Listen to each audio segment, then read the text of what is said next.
Bismillahirrahmanirrahim. Assalamualaikum warahmatullahi wabarakatuh.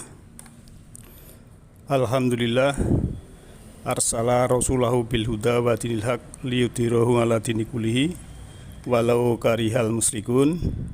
Asyhadu an la ilaha illallahul malikul haqqul mubin wa asyhadu anna Muhammadan abduhu wa rasuluhu rahmatan lil alamin.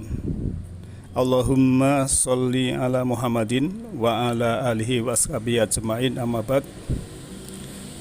Subhanaka la ilma lana illa ma 'allamtana innaka antal alimul hakim. Rabbi shrah li sadri wa yassir li amri wahlul 'uqdatam min lisani yafqahu qawli.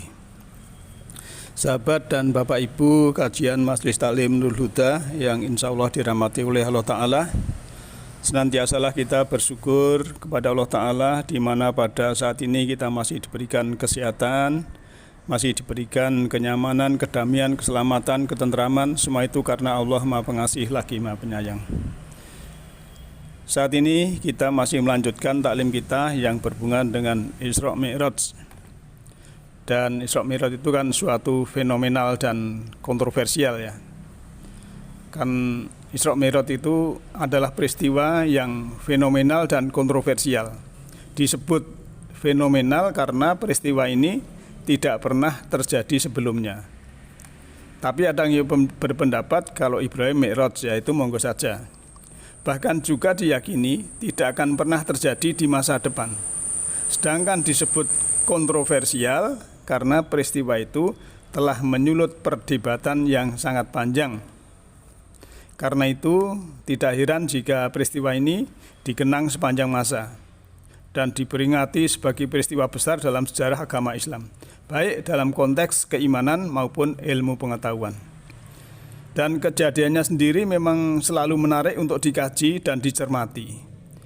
Kita membayangkan misalnya dalam suasana peradaban yang tergolong terbelakang dari sisi sains dan teknologi, Rasulullah Muhammad SAW telah mengalami perjalanan yang sangat mengherankan, bahkan bisa disebut mustahil. Beliau bercerita kalau telah melakukan perjalanan malam dari Mekah ke Palestina yang berjarak sekitar 1.500 km. Ditempuh ya dalam waktu singkat. Bahkan sebenarnya bukan satu malam, melainkan setengah malam saja, yaitu antara tengah malam sampai menjelang subuh. Nah, bagi masyarakat pada waktu itu, perjalanan tersebut sama sekali tidak masuk akal, sehingga menimbulkan kehebohan dan cemoohan, menganggap Muhammad berbohong. Akan tetapi, sebenarnya mereka pun ragu karena Muhammad dikenal sebagai orang yang tidak pernah berbohong sejak kecil. Nah, itu berbahagia. Ini part yang kedua untuk mengkaji tentang Isra Mi'raj. Namun kita harus paham dulu bahwa keterangan-keterangan itu kita ada furqonnya, yaitu Al-Quran. Al-Quran sebagai kebenaran yang mutlak datang dari Allah lewat Rasulullah. Maka nanti kalau ada keterangan, oh ini dari hadis riwayat, ini dari ahsanal hadis atau Al-Quran, nanti kita bisa membedakan. Dan semuanya ya untuk ya khasanah dalam hal kita ya mendapatkan sesuatu di mana sesuatu itu ya berhubungan dengan apa yang kita terima.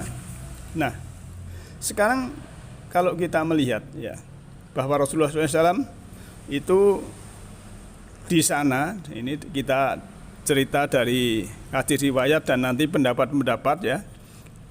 Ada yang mengatakan ya di antara umat Islam ini ya, kalau saya mengamati, mencermati, itu ada yang berpendapat bahwa ya, ini yang ke satu, saat Mi'raj Rasulullah SAW menerima perintah sholat untuk pertama kalinya, atau dengan kata lain sebelum itu beliau belum menjalani sholat.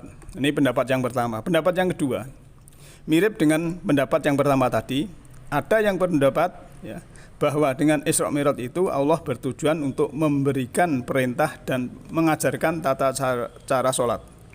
Jadi tata tata cara sholat itu yang kita lakukan sekarang ini adalah oleh-oleh Nabi saat Mi'raj di Sidratul Muntaha. Pendapat yang ketiga, namun agak berbeda dengan dua pendapat di atas. Ada yang mengatakan bahwa perintah sholat dalam peristiwa Isra Mi'raj itu hanya terkait dengan jumlah waktunya saja, yaitu 5 waktu, subuh, zuhur, asar, maghrib, dan isya. Sedangkan tata cara sholatnya sudah turun sebelumnya. Sekarang pendapat yang keempat, dan lebih jauh lagi, ada yang mengemukakan pendapat bahwa peristiwa itu bukan untuk menerima perintah sholat, melainkan untuk menunjukkan tanda-tanda kebesaran dan kekuasaan Allah Ta'ala kepada Rasulullah Muhammad SAW yang sedang terhimpit beban berat dalam masa perjuangan beliau. Namun demikian, proses Isra Mi'raj itu sendiri memberikan pelajaran kepada kita bagaimana seharusnya kita sholat dengan khusyuk. Nah, kalau kita mencermati keempat persepsi itu, ya agak rancu sebetulnya, dan memberikan pengaruh pada kepahaman kita secara mendasar. Karena itu kita harus mendiskusikan secara lebih mendalam untuk memahami pendapat-pendapat tersebut. Ada baiknya kita menengok kembali beberapa landasan yang dipakai untuk memahami peristiwa Isra Mi'raj tersebut.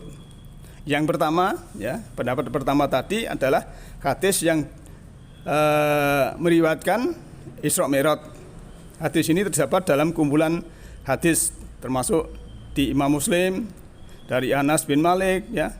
Di hadis yang cukup panjang itu ceritanya seluruh kisah perjalanan Nabi pada malam itu, dan salah satu informasinya Rasulullah menerima perintah sholat 5 waktu setelah terjadi tawar-menawar dari 50 waktu.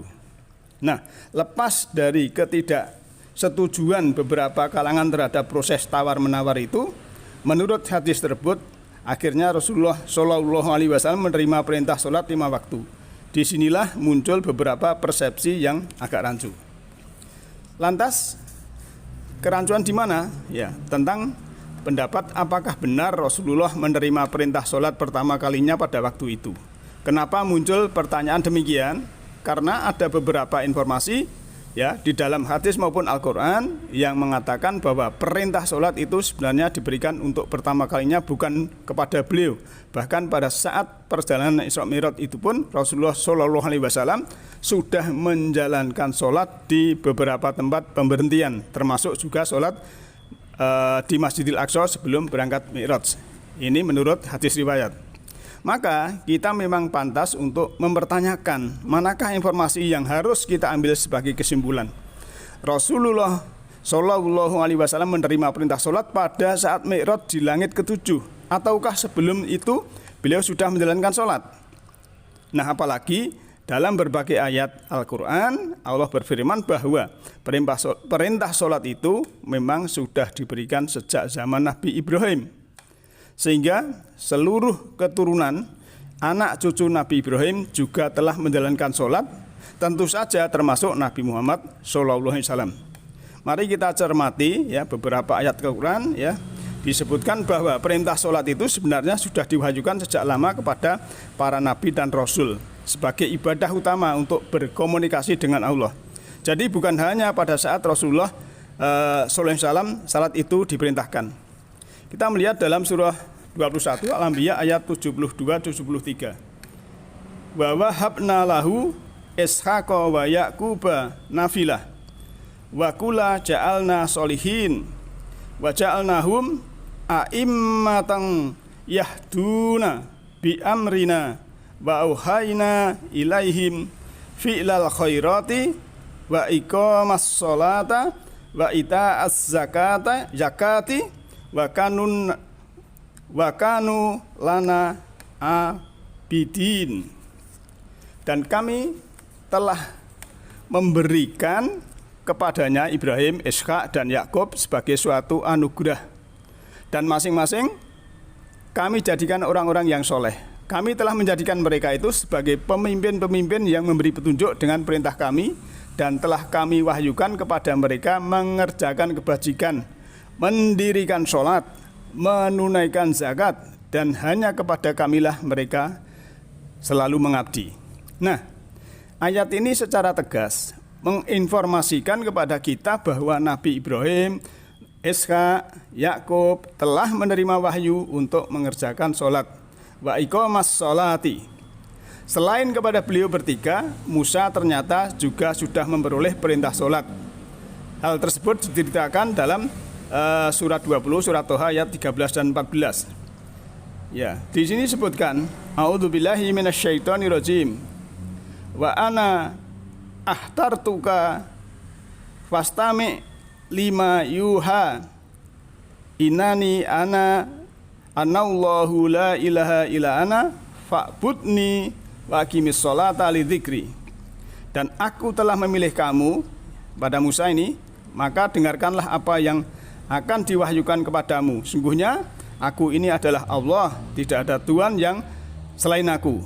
Maka sembahlah aku dan dirikanlah sholat untuk mengingat aku. Nah, lebih jauh Nabi Ibrahim berdoa kepada Allah agar anak keturunan beliau oleh Allah dijadikan orang-orang yang menjaga sholatnya dan terus istiqomah untuk menegakkan sholat tadi. Ya, kalau kita melihat dalam surah Ibrahim ayat 39-40, Alhamdulillahilladzi wahabali alal kibari Ismaila wa Ishaqa inna rabbi lasami'u du'a Rabbi ja'alni muqimas sholati wa min dzurriyyati Rabbana taqabbal du'a. Segala puji bagi Allah telah menganugerahkan kepadaku di hari tuaku, yaitu Ismail dan Ishak. Sungguhnya Tuhanku benar-benar maha mendengar memperkenankan doa. Ya Tuhanku, jadikanlah aku dan anak cucuku, keturunanku, generasiku orang-orang yang tetap mendirikan sholat. Ya Tuhan kami, perkenankanlah doa kami. Lantas juga dalam surat Maryam, ya, Isa juga berkata, sungguhnya aku ini hamba Allah. Dia memberiku kitab dan dia menjadikan aku seorang nabi dan dia menjadikan aku orang yang diberkati di mana saja aku berada, dan dia memerintahkan kepadaku mendirikan sholat dan menunaikan zakat selama aku hidup. Nah, dari keterangan ini dan lebih menarik lagi, Allah memberikan gambaran bahwa cara sholat mereka juga dengan rukuk dan sujud kepada Allah. Selain itu ditegaskan bahwa mereka tidak menserikatkan Allah. Mereka mensucikan dan mengagungkan Allah serta memuji-muji kebesarannya. Sebagaimana dalam surah 22, surah Al-Hajj ayat 26, dan ingatlah ketika kami memberikan tempat kepada Ibrahim di tempat Baitullah. Janganlah kamu memperserikatkan sesuatu pun dengan aku, dan sucikanlah rumahku ini bagi orang-orang yang tawaf dan orang-orang yang beribadat dan orang-orang yang rukuk dan sujud. Nah, ikhwatin yang berbahagia, dalam hal ini ternyata orang-orang atau rasul-rasul yang lalu itu juga melaksanakan sholat. Jadi Nabi Muhammad, ya, sebetulnya kalau kita melihat beberapa ayat memang sudah melaksanakan sholat. Oleh karena itu, ya terserah kita masing-masing nanti akan memilih yang mana. Yang intinya memang sholat itu adalah untuk lidzikri, untuk mengingat, ya. Bukan hanya ibadah ritual olahraga atau ibadah raga, tapi ibadah jiwa atau ritual jiwa, upacara jiwa. Inilah yang dimaksud sebetulnya seperti itu. Nah, kalau kita cermati ayat-ayat tadi, ya, bahkan memperoleh informasi bahwa sejak Nabi Ibrahim kita memang sudah disebut sebagai orang Islam. Juga pada zaman Nabi Muhammad yang menjadi saksi atas keislaman kita. Maka kita memperoleh perintah untuk mendirikan sholat sebagaimana Nabi Ibrahim juga menjalankan sholat. Nah, berbagai ayat dan informasi yang kita sebutkan tadi, saya kira memberikan penegasan kepada kita bahwa sebenarnya sholat itu sudah menjadi bagian wahyu-wahyu Allah sejak zaman Rasul-Rasul sebelumnya. Bahkan di topik kita yang lalu, memang Rasul-Rasul yang lalu itu juga melaksanakan sholat. Bukan hanya kepada Rasulullah Muhammad SAW, apalagi kalau kita baca beberapa keterangan. Nah, ikhwan yang berbahagia, oleh karena itu ini masih panjang. Tadi kan ada persepsi yang kedua, ada persepsi yang ketiga, ya.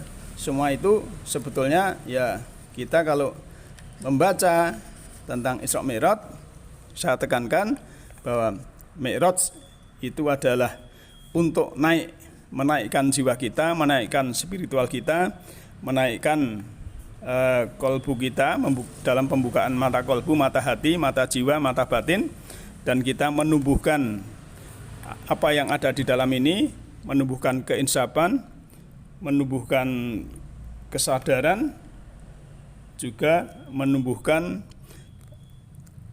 sesuatu yang bisa memperbaiki kehidupan kita. Oleh karena itu, dalam hal banyak keterangan-keterangan, itu intinya kita juga harus bisa memi'rajkan diri, menaikkan level jiwa kita ini dari yang biasa menjadi yang agak tinggi, yang sudah tinggi agak tinggi lagi, sehingga kita dapat pencerahan apapun peristiwa yang terjadi yang diterangkan di dalam Al-Quran. Maka secara pragmatis kita mengambil pelajaran dari peristiwa itu adalah diperkenalkan tanda-tanda atau ayat-ayat Allah, kemudian kita juga melaksanakan apa yang terkandung di dalam perintah apapun, itu kita laksanakan semampu kita. Dan semoga kita semua dalam lindungan Allah Ta'ala.